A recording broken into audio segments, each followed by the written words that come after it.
Hey guys, welcome back to another episode of What's Audrey Making. If it's your first time here, I'm Audrey and I'm always making something. And today we're going to be making Valentine's Day pillows. So I wanted to make something that was more neutral but still festive for the holiday. So I decided on making some pillows. I saw a lot of the heart pillows lately, but I didn't really see anything that was neutral aside from the same white plush one. I wanted something that was more creamy, and then I also wanted a black one. So I went to Hobby Lobby and I found some fabric there. So I'm going to be showing you guys how I made those heart pillows, just in case you're interested in making some for yourself, so that you can be more selective on the colors that you're using versus what's available out there. So I really hope you guys enjoy the video. If you have not already, go ahead and subscribe. Hopefully by the end of this, you can give me a like and comment. But yeah, let's just go ahead and get into the video.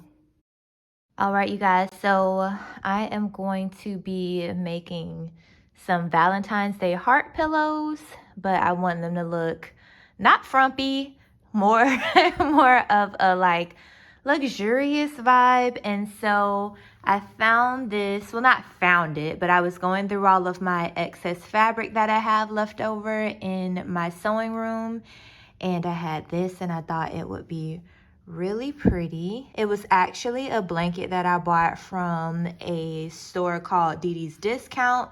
It was only $6.99, and this blanket was pretty big, you guys, but it's pretty thin, so I just used it for fabric. And I also bought this faux leather from Hobby Lobby a couple of days ago. It was on clearance for $5 a yard, and I got 1 yard, and I love how it looks. It looks like a weathered, masculine kind of leather. And so that's the vibe that I'm going for. So for the sewing pattern, I did a very old school heart template, you know, like that whole elementary school, fold the paper in half, make half the heart and unfold it. So the only difference is I wanted my heart to be like fat, and sometimes it's kind of hard to tell how girthy your heart is gonna be when you just initially fold the paper. So what I did was I kind of like free-handed what I wanted my heart to look like, and then I folded the paper in half, and then I cut along one side just to make sure that it kind of had more of the fat heart shape that I wanted it to have. So I would definitely suggest doing that, you guys, because a lot of times, you know, the heart can turn out a little skinny or weird or not necessarily how you wanted it to, and it makes a difference when you're making pillows. All right, you guys, so like initially when you buy your fabric, usually it's going to be folded in half like this. So we're going to go ahead and keep it like that. We need 2 sides to sandwich together to make a pillow. So the fabric is folded in half now, and then we're just gonna fold it in half one more time.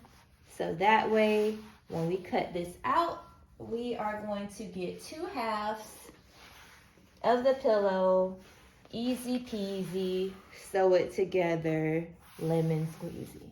We're gonna be placing the fabric on the folded side. We're gonna put it right up to the edge here.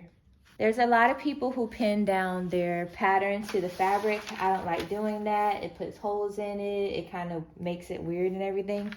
So I get these washers from Home Depot or any home improvement store, and I just lay those on top of my pattern. Quick and easy, straight to the point, because nobody's got time for all the extra stuff. So next, I'm going to be using my rotary knife.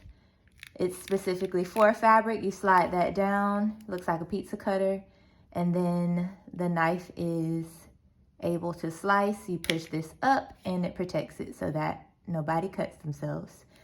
This says fabric because I also have another one that I use for paper when I'm cutting out patterns, but this one is specifically for fabric, so let's go. One of the reasons why I use these is because fabric can get a little wonky when you start using scissors. It can make like one side of the fabric shorter than the other one, and I feel like if you lay it flat down and you cut out the fabric this way, it makes the final product of whatever you're cutting out better. So I actually need a new knife.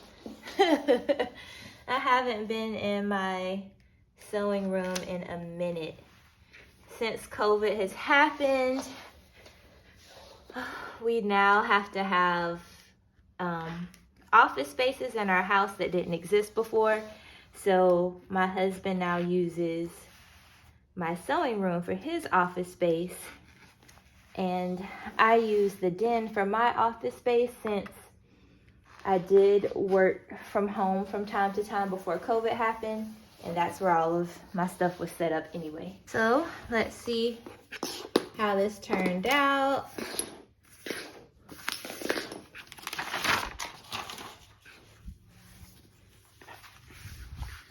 Boom. Now it's like a little piece there that's going a little weird, but who cares, because that's going to be sewn up. Now we have 2 halves of a heart, and what we're going to be doing is turning them so that the right sides of the fabric are facing each other, like this. So what you can do from here is a couple things. You can go ahead and either hand sew around here, which could potentially take you a long time. You could use fabric glue. Now, I'm going to be honest, I don't know how using fabric glue is going to work if you have like a faux leather or something that is more of this type of material. It could be a huge fail. If you're using fluffy fabric or, you know, just cottony type of fabric, you may be able to just go ahead and use some fabric glue, wait for a little bit and let it bond and do that. I am going to go ahead and take it to the sewing machine. I'm going to start here. I'm going to go all the way around, and then I'm going to stop right here because I want to give myself an opening to go ahead and stuff the cotton in. And then when I'm done, I'm just going to finish closing it up, and I will show you how I do all of that.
All right, you guys, so we are back from the sewing machine. I went ahead and sewed everything around like I said I would, and I left this part open. I have some polyfill that I got for $2.99 from where did I go? Hobby Lobby. This is really, really, really important before we start stuffing this. Because this is a curved object, essentially, when you turn this inside out, or having it, you know, the right side is gonna be on the outside, this is gonna pucker.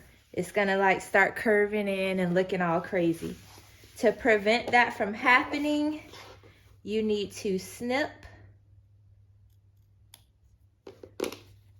on the curves. You'll snip really, really close to the seam that you sewed. There's no exact spacing, but it doesn't need to be that close. I'd probably say like 1 inch apart or so, maybe even 1.5 inches. And this is only on the areas that are curved or are gonna begin to curve. Now, we're gonna go ahead and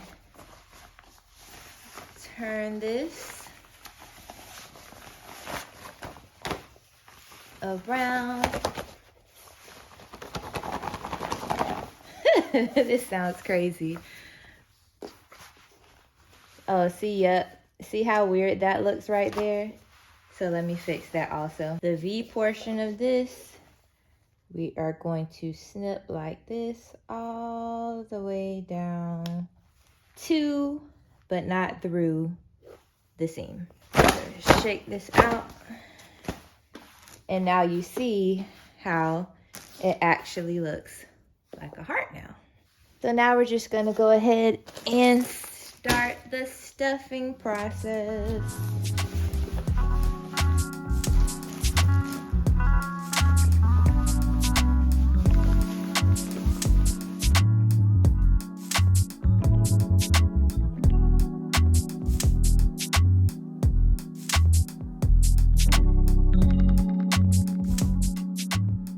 Now we're gonna just go ahead and close this up.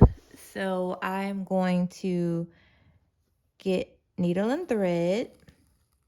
Gonna go through here. It's harder to show you guys on camera, but I'm gonna do my best. So here we go.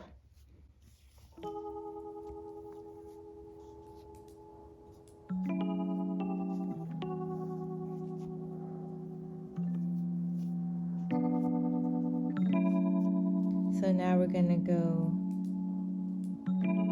in and out.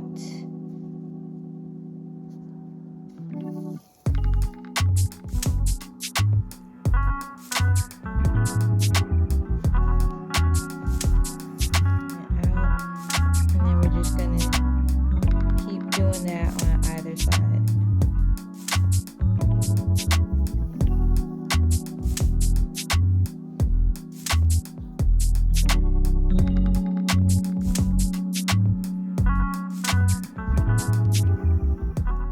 Here's how the pillows turned out. I thought they turned out great. It was very different from anything that I saw in the store.